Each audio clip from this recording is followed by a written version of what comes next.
Olá novamente, pessoal.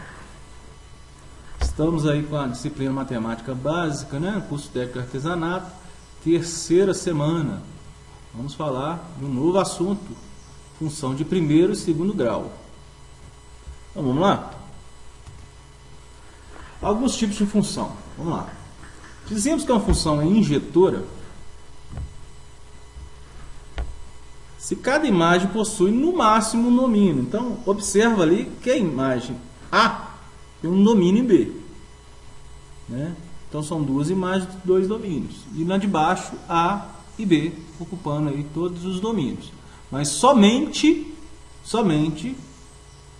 uma imagem possui no máximo um domínio. Então, no máximo um domínio, não dois. Na sobrejetora, dizemos que a função é sobrejetora se a sua imagem é igual ao contradomínio. Então, observe aí que todos os campos estão preenchidos, né? A função é sobrejetora. É igual ao seu contradomínio. Na bijetora, a função é bijetora se ela é injetora e sobrejetora ao mesmo tempo. Então, olha só que ela ocupa todos do contradomínio, né? E também satisfaz a injetora que tem pelo menos no máximo um domínio. Ok? No caso desse exemplo aí, ó, ela é injetora e sobrejetora. Vamos ver alguns casos aí? Vamos lá. É injetora e não é sobrejetora, a primeira, né? Não é sobrejetora, não ocupa todos do contradomínio. Não é injetora, mas é sobrejetora, ó. Aqui não tem só um termo, tem dois, né? Mas ela ocupa todos do contradomínio. A outra não é injetora e também não é sobrejetora. Para ser injetora teria que ser só uma. Para ser sobrejetora teria que ocupar todos. Olha aqui, está sobrando. Então não é nenhuma das duas. É injetora e é sobrejetora. Por quê? Ocupa todos e um para um, né? Uma imagem para ocupar um domínio. Então essa chamada de bijetora, porque ela é injetora e sobrejetora ao mesmo tempo. Certo? Vamos falar de um assunto agora de função de primeiro grau, já que entendemos aquela parte ali de função. Injetor, injetor e sobrejetor. Forma geral da função de primeiro grau, né? Primeiro grau. Então, eu tenho f de x igual a ax mais b. Ou y, né? Eu posso substituir f de x por y, igual a ax mais b. Onde A a taxa de variação e B é o coeficiente linear. E B também é o termo dependente, ele está fora da variável, né? Y e x. No caso da equação, x. Como é que se dá os gráficos de função do primeiro grau, né? Se for diretamente proporcional, a gente tem essa reta aí, tem uma constante, né? Como a gente já tem visto aí nas outras aulas, nas aulas anteriores. Se fosse uma função recíproca, a variação pode ser invertida, vai ser uma hipérbole, né? Uma curva hiperbólica, ok?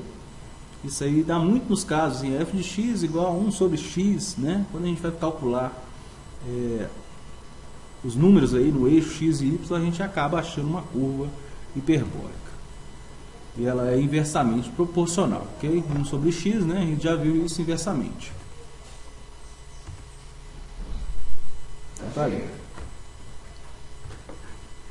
Função afim, função linear. Y é igual a x mais b. Crescente ou decrescente, né? Então, se A for maior que zero, a função é crescente. Se A for menor que zero, né, ela vai ser negativa aqui, decrescente.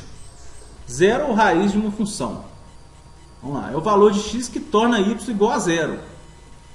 Né? Onde eu coloco o x que ele iguala ao y, né? Ele vai lá no eixo.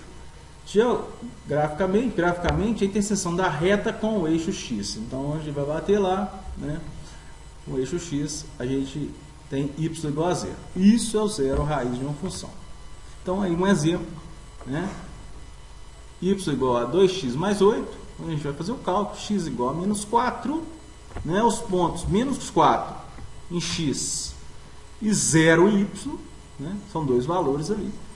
A gente tem a raiz, como a gente viu aqui, né? O zero ou raiz de uma função. Estudo do sinal de uma função. A maior que zero e A menor que zero. Se for crescente, né, a gente tem alguns casos aí. Y vai ser maior que zero, né, se o x for maior que a raiz. Então, se ele passar do ponto da raiz, ele será maior. Observa aqui o mais. Se o y for igual a zero, né, então o x também tem que estar ali embaixo. Né? Tem que ser x igual a raiz. Que aí ele atinge o y aqui igual a zero. Se y é menor que zero, então x também tem que ser menor que a raiz. Ele tem que estar nessa parte de baixo aqui, que tudo será também menor. Na decrescente, vamos dar uma olhada como que fica isso? Y maior que zero. Quando é que vai ser? Isso vai ser maior que zero, né, quando x também for maior que a raiz. Ok? Y vai ser igual a zero. Né? Y vai ser igual a zero quando x for a raiz. Y vai ser menor que zero, né, quando x for maior que a raiz.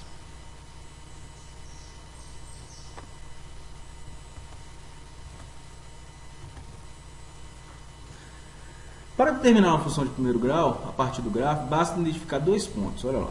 Em 2 pontos a gente já consegue delimitar, né? 2 pontos a gente já pode formar este gráfico. Né? Igual o exemplo que a gente deu lá, y igual a menos 2x mais 8. Né? Então, aqui mudando os valores, a gente acha essas questões. Não é isso? Então, eu substituo que eu consigo achar no gráfico aí esta nova função. Né? Por exemplo, aqui eu tenho 4, coloco 4 vezes menos 2, menos 8, mais 8, 0. Então está aqui o zero a função, 4x, né? X igual a 4 e y igual a 0. Aqui em cima também temos isso. Ó. Né? Se o x for 0, o y vai ser 8. Então, com esses dois pontos, conseguimos traçar aí e fazer essa reta aí. Vamos lá para a função de segundo grau agora, ok, gente? Y igual a x2 mais bx mais c. Então, agora a gente tem ax2 mais bx mais c. A determina a concavidade, se A for maior que zero, concavidade para cima ou para baixo. Agora a gente tem uma parábola. E para baixo, né, para baixo. Se C é o termo interveniente, onde a parábola intercepta o eixo das coordenadas. Vamos ver isso aí. Zeros ou raízes das funções. Já que é uma função de segundo grau, eu vou ter duas raízes agora, não uma como na primeiro grau. Okay? Então, um exemplo aqui, fx igual a x2 mais 3x mais 2. Calcule o zero da função. Determinar a concavidade primeiro. Está ali, ó, o A positivo, concavidade para cima. Né?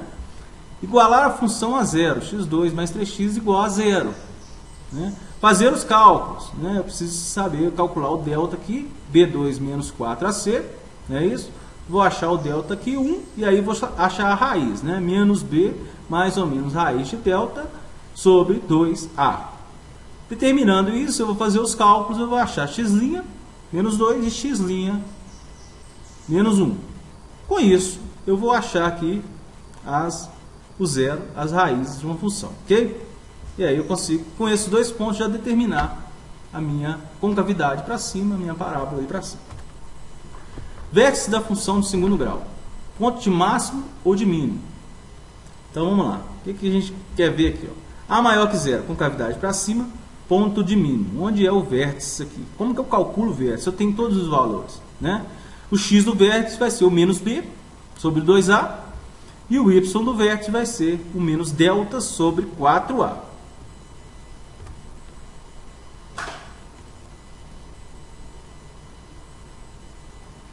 Alguns casos de concavidade, né? Para baixo e para cima, com delta. Calculando o delta, a gente também consegue achar se a concavidade é para cima ou para baixo. Aqui as raízes, né? Se o y for maior que zero, né?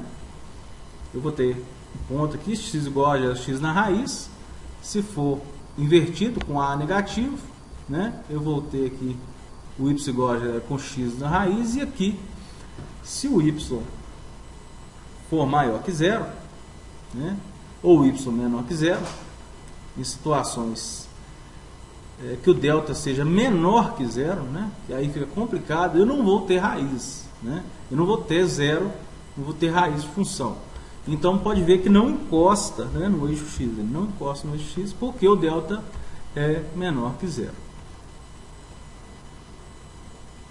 Função quadrática ou função polinomial de segundo grau, qualquer função f, né, baseada em reais, dada por uma lei, ax2 mais bx mais c, coisa que a gente já falou.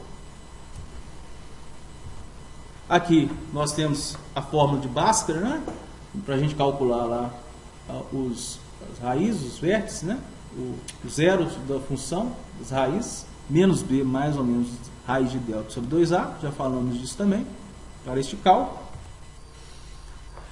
A interseção aí, né, das duas raízes e a parábola, onde intercepta isso, baseado no delta, ok?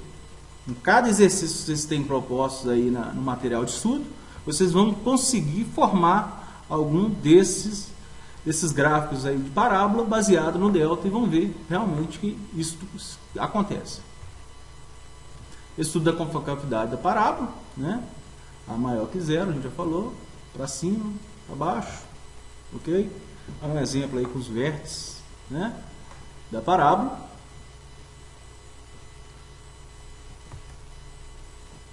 O x do vértice e o y do vértice também foi falado, né? Menos b sobre 2a e menos delta sobre 4a no y. Também já falamos. Aí mais uma forma aí de expressar esse gráfico de função de segundo grau, né? O esboço dele, desenhado, o vértice. E aí é uma construção, né? Um exercício de construção, né? Determina as raízes da função x2 menos 6x mais 8 igual a zero. Está lá a função lá em cima, né? A gente tem ali a igual a 1b, que é menos 6, né? E c, que é 8. Vamos achar o delta ali, b2 menos 4ac. Achamos 4 no delta. Aí vamos achar os zeros da função, menos b, mais ou menos, raiz de delta sobre 2a. Temos o x' 4, x2' 2. Com isso, eu consigo fazer o meu gráfico e eu sei que ele é positivo, né? Porque o A é positivo com cavidade para cima. Determinar os vértices da parábola, né? A gente também já viu como calcular isso, tá aí. E os pontos de interseção com o eixo Y.